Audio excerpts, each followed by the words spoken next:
Hi friends, நீங்கள் வந்து BSNL sim use பண்ணிருக்கீங்க அப்படின்னா வாய்ஸ் கிளாரிட்டி வந்து காலில் ரொம்ப டவுனாக இருக்குது, இல்லைனா குறைன்னு கேட்குற மாதிரிலாம் இருந்துச்சுன்னா அதுக்கான ரீசன் வந்து பார்த்திங்கன்னா நீங்கள் ஓல்டி சர்வீஸ் ஆக்டிவேட் பண்ணலாம். இது வந்து நம்ம பிஎஸ்என்எல் தான் யூஸ் பண்ணியிருக்கோம். ஓல்டி காமிக்குதுங்களா? செட்டிங்ஸ்லேயே சிம்மோட செட்டிங்ஸில் போயிட்டு மொபைல் நெட்ஒர்க்கில் பார்த்திங்கன்னா இதில் வந்து காமிக்குமே சிம் காமிக்குது. வந்து பார்த்துங்க பிஎஸ்என்எல் மொபைல். பிஎஸ்என்எல்லில் வந்து வோல்டி ஆக்டிவேட் பண்ணோம் அப்படின்னா நீங்கள் வந்து நம்பருக்கு மெசேஜ் பண்ண சொல்லுவாங்க. பட் மெசேஜ் பண்ணாலும் ஆக்டிவேட் ஆக மாட்டேங்குது.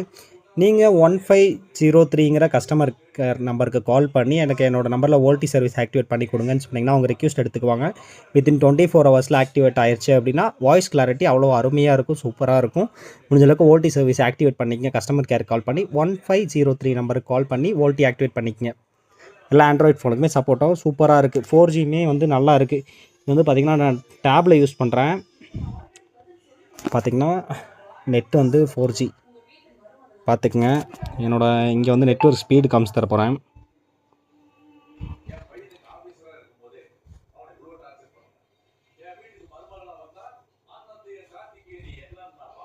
வந்து பார்த்திங்கன்னா fast.comல வந்து போட்டு பார்க்குறேன். நெட் ஒரு 15 MB 18 MBPS ஸ்பீடு தான் வருது. வந்து பார்த்திங்கன்னா டேப்லேயே 18 MBPS ஸ்பீடு வருதுன்னு வச்சுக்கோங்க, நல்லாயிருக்கும். அப்போ 20 MBPS வரை பார்த்திங்கன்னா ஸ்பீடு வருது டேப்பில். மொபைல்லனா 40 நல்லா வரும். டேப்பில் வந்து நெட்டு எல்லா டேப்லேயுமே கம்மியாக தான் எடுக்கும். பிஎஸ்என்எல் சிம் வேணால் வாங்கிக்கோங்க. வோல்டி சர்வீஸ் கண்டிப்பாக ஆக்டிவேட் பண்ணிங்க. அப்போ தான் வாய்ஸ் கிளாரிட்டி நல்லாயிருக்கும். நெட்டுமே சூப்பராக இருக்குது. ஆஃபருமே வேறு level. Support India, made in India.